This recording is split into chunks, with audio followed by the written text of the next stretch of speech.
말씀은 마가복음 4장 23절부터 25절의 말씀입니다. 제가 마가복음 4장 23절부터 25절의 말씀을 읽어드리겠습니다. 들을 게 있는 자는 들으라. 또 이르시되 너희가 무엇을 듣는가 스스로 삼가라. 너희의 헤아리는 그 헤아림으로 너희가 헤아림을 받을 것이며 더 받으리니 있는 자는 받을 것이요 없는 자는 그 있는 것까지도 빼앗기리라. 아멘. 열매 맺는 듣기라는 제목으로 말씀을 나누겠습니다. 주님은 우리에게 잘 들을 것을 당부하고 있습니다. 만약 잘 듣지 않게 되면 있는 것까지도 빼앗길 수 있다고 경고하십니다. 오늘 본문의 말씀을 보면 우리가 하나님 말씀을 잘 듣고 있는지 스스로 점검하게 됩니다. 하나님 말씀을 들을 준비가 되어 있는 사람에게는, 또 잘 듣는 사람에게는 하나님께서, 또 주님께서 더 많은 것으로 주시겠다고 약속한 본문입니다. 우리는 신앙생활하면서 많은 열매를 맺기를 원합니다. 열매를 맺으려면 오늘 본문의 말씀에 따라 먼저 잘 들어야 합니다. 마가복음 4장 21절 이하의 성경의 말씀은 등불의 원리를 통해서 잘 들을 것을 말씀하고 있습니다. 사람이 등불을 가져다가 말 아래에나 침상 아래에 두겠느냐? 등경 위에다가 두지 않겠느냐? 숨겨둔 것은 드러나고 감추어둔 것은 나타나기 마련이다.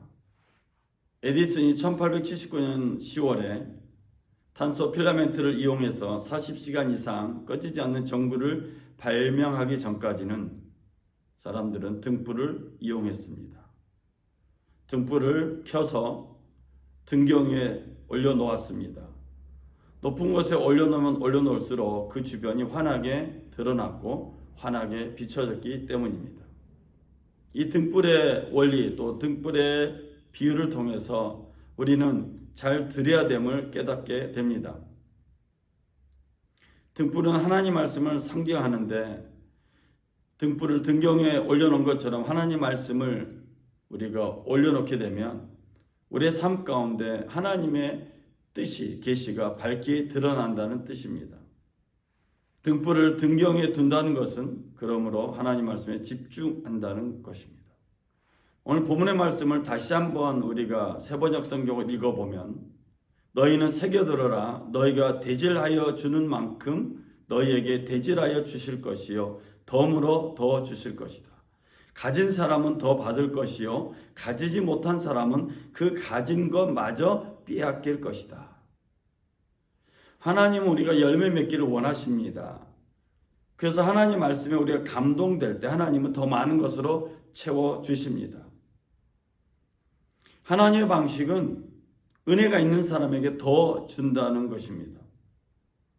하나님에게는 더 주거나 있는 것마저 빼앗을 수 있는 권세가 있습니다. 이것을 우리는 하나님의 주권이라고 부릅니다. 마태복음 13장 11절 이하에 너희에게는 하늘나라의 비밀을 아는 것을 허락해 주셨지만 다른 사람들에게는 그렇게 해주지 않으셨다.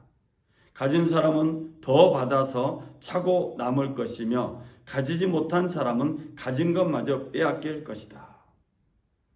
하나님 나라의 비밀을 모든 사람에게 알려주지 않고 허락된 사람에게만 알려주셨고 또 하나님 나라의 비밀을 잘 듣고 그 말씀을 지키는 사람에게는 더 받는 축복을 주시며 하나님 나라의 비밀을 잘 듣지 못하는 사람에게는 있는 것마저 빼앗기는 비극이 임할 것을 말씀하고 있습니다. 우리는 열매 맺는 삶을 살려고 합니다. 우리가 열매를 맺으려고 할 때 이 열매 맺는다는 것은 세상의 방법이 아닌 하나님의 방법으로 열매를 맺는 것입니다. 근데 우리가 하나님의 방식으로 열매를 맺으려고 할 때 우리에게 다가오는 것들이 있습니다. 의심과 걱정과 두려움과 염려입니다. 이런 의심과 걱정과 염려, 두려움을 물리쳐야 우리가 잘 들을 수 있고 또 열매를 맺을 수 있습니다. 마가복음 4장 19절에 보면 세상의 염려와 재물의 유혹과 그 밖에 다른 일의 욕심이 들어와 말씀을 막아서 열매를 맺지 못한다. 이 마가복음 4장 19절의 말씀은 우리들에게 분명히 말합니다. 우리가 세상의 염려를 가지고 있는 한, 또 재물의 유혹과 여러 가지 다른 일의 욕심을 가지고 있는 한 하나님 말씀을 잘 들을 수 없고 또 그 말씀으로 인한 열매를 맺을 수도 없다라고 단정합니다. 그렇다면 우리에게 늘 나타나기 쉬운 염려, 근심, 걱정, 두려움은 어떻게 물리칠 수 있습니까? 그것은 우리가 예배당에 모여 예배할 때 물리칠 수 있습니다. 우리가 염려하면서 걱정하면서 어떤 때는 억지로 예배당에 나올 때가 있습니다. 주일 예배야 어쩔 수 없이 또 필연적으로 필수적으로 나온다 하지만 금요 예배라든지 수요 예배라든지 새벽 예배라든지 뭐 중보기도 모임이라든지 이런 선택사항이 있는 예배를 사람들은 잘 나오지 않습니다. 그런데 억지로 나올 때가 있죠. 나오고 싶어서 나온 것이 아니고 은혜가 있어서 나온 것도 아니고 성령의 이끌받아 나온 것도 아니고 염려, 근심과 걱정과 한숨을 쉬면서 예배당에 나온 적이 있었습니다. 한숨을 쉬고 예배당에 나와서 예배를 드렸는데 그 예배가 하나님의 응답으로 신비롭게 나타났습니다. 우리가 걱정한다고 우리의 문제가 해결되지 않습니다. 염려한다고 우리의 문제가 해결되지 않습니다. 내가 골똘히 그 문제를 생각한다고 문제는 해결되지 않습니다. 그런데 여러분, 우리가 예배드리면 찬양하면 우리 안에 하나님 나라가 자라나기 시작합니다. 이 하나님 나라가 자라나는 것을 우리는 알 수도 없고 이해할 수도 없습니다. 다만 신비롭다고 고백할 수밖에 없습니다. 하나님의 나라는 사람이 씨를 땅에 뿌린 것 같아서 그가 밤낮 자고 깨고 하는 중에 씨가 나서 자라되 어떻게 그리 되는지를 알지 못하느니라. 마가복음 4장 26절 이하에 하나님 나라의 비밀을 씨앗에 비유하고 있습니다. 사람이 씨앗을 땅에 뿌렸습니다. 본인이 땅에다 씨앗을 뿌렸지만 그 씨가 땅 속에서 어떻게 자라는지 본인은 알지 못합니다. 씨를 뿌린 사람은 있지만 씨를 뿌린 사람이 씨가 자라는 성장 과정을 다 알지 못하듯이 오늘 우리가 하나님 앞에 예배하고 기도하고 찬양하는 그 순간에 하나님의 나라에 우리의 씨앗이 심겨져서 자라나는 것 우리가 알 수 없다는 것입니다. 사람들은 하나님의 나라를 스스로 세우려고 하는 혁명가들이 있습니다. 이들은요, 하나님 나라를 발견하지 못했습니다. 하나님 나라가 언제인지 시간을 계산하는 율법학자들이 있었습니다. 이들 역시도 하나님 나라를 발견하지 못했습니다. 하나님께 집중하기로 작정하고 기다리는 사람에게만 하나님 나라의 계시가 드러났고 하나님의 말씀을 잘 들으려고 마음에 준비를 하고 있는 사람에게 신비로운 역사가 나타나게 되었습니다. 땅이 스스로 열매를 맺되 처음에는 싹이요 다음에는 이삭이요 그 다음에는 이삭의 충실한 곡식이라. 열매가 익으면 곧 낫을 대나니 이는 추수때가 이르렀습니다.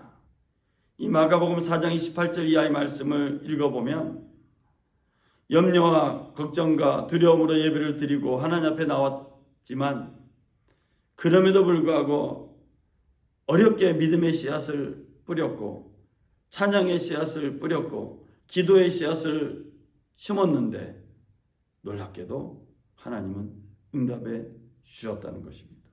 씨앗을 심기만 하면 우리가 하나님의 나라에 믿음의 씨앗을 심고 찬양의 씨앗을 심고 기도의 씨앗을 심기만 하면 자라나는 것은 하나님께서 다 하시게 되어 있습니다. 우리 순복음 평화교회가 7월 달이면 창립 30주년을 맞이합니다. 그래서 우리 교회는 특별히 금요 예배 때 전 성도의 성령 충만함을 위해서 기도하고 있습니다. 교회 문제는 물질의 문제도 아니고 또 인간관계 문제도 아니고 환경의 문제도 아니고 오로지 성령이 계시냐 계시지 않느냐의 문제라고 생각을 합니다. 그래서 사도행전 2장에 나온 그 성령의 역사가 우리 평화의 공동체에 임하기를 간절히 소망하면서 금요 예배 때 우리 열심히 기도하고 있습니다. 여러분 함께 나오셔서 예배당에서 기도하시면서 성령의 충만함을 경험하는 우리 믿음의 가족들 되시길 주의 이름으로 축원을 드립니다. 마지막 날에 나는 내 영을 모든 사람에게 부어주겠다. 너희의 아들들과 너희의 딸들은 예언을 하고 너희의 젊은이들은 환상을 보고 너희의 늙은이들은 꿈을 꿀 것이다.